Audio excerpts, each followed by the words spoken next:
Speak comfort to me, Jacob." "I have none to give," the ghost replied. "It comes from other regions, Ebenezer Scrooge, and is conveyed by other ministers to other kinds of men. Nor can I tell you what I would. Very little more is permitted to me. I cannot rest. I cannot stay. I cannot linger anywhere.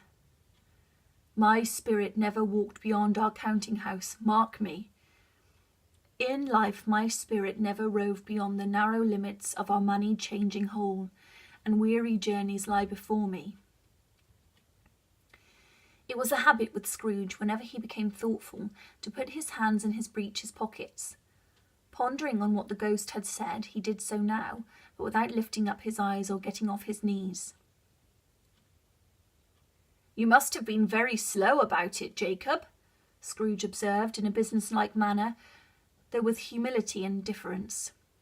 "Slow?" the ghost repeated. 7 years dead, mused Scrooge, and travelling all the time? "The whole time," said the ghost. "No rest, no peace, incessant torture of remorse." "You travel fast?" said Scrooge.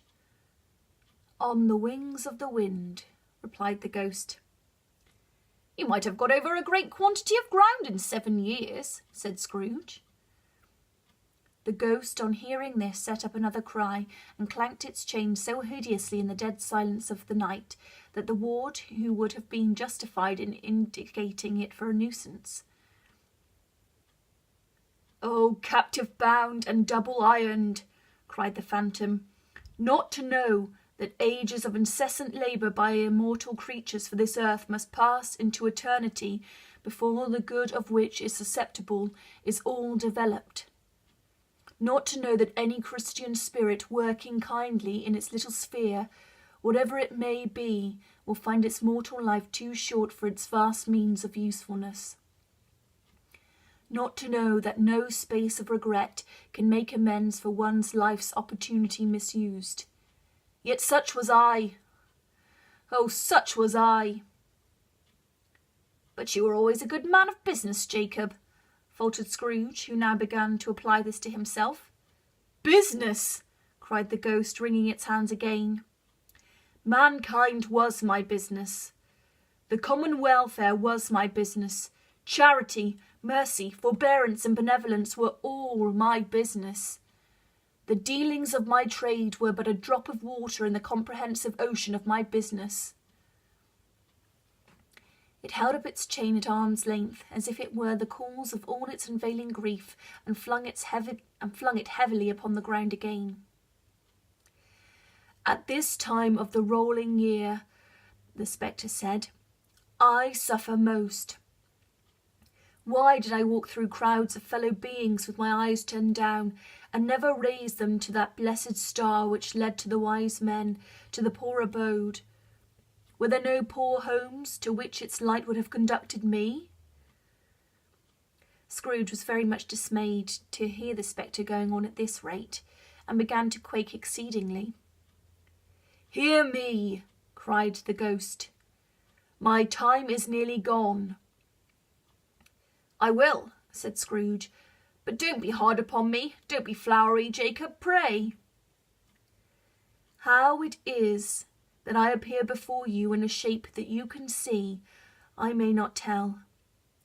I have sat invisible beside you many and many a day."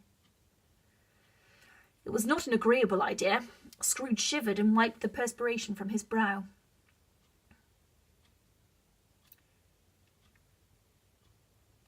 "That is no light part of my penance," pursued the ghost. "I am here tonight to warn you that you have yet a chance and hope of escaping my fate, a chance and hope of my procuring Ebenezer." "You were always a good friend to me," said Scrooge. "Thank ye." "You will be haunted," resumed the ghost, "by 3 spirits."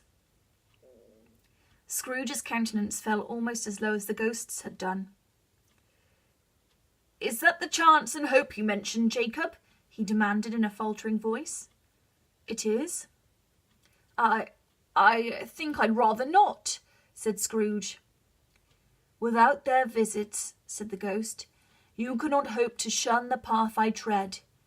Expect the first tomorrow when the bell tolls 1. Couldn't I take 'em all at once and have it over, Jacob? Hinted Scrooge. Expect the second on the next night at the same hour, the third upon the next night when the last stroke of 12 has ceased to vibrate. Look to see me no more, and look that for your own sake you remember what has passed between us. When it had said these words, the spectre took its wrapper from the table and bound it round its head, as before. Scrooge knew this by the smart sound its teeth made when the jaws were brought together by the bandage. He ventured to raise his eyes again and found his supernatural visitor comforting him in an erect attitude, with its chain wound over and about its arm. The apparition walked backward from him, and at every step it took the window raised itself a little, so that when the spectre reached it, it was wide open. It beckoned Scrooge to approach, which it did. When they were within 2 paces of each other, Marley's ghost held up its hand, warning him to come no nearer. Scrooge stopped. Not so much in obedience as in surprise and fear, for on the raising of the hand he became sensible of confused noise in the air, incoherent sounds of lamentation and regret, wailings inexpressibly sorrowful and self-accusatory. The spectre, after listening for a moment, joined in the mournful dirge and floated out upon the bleak, dark night.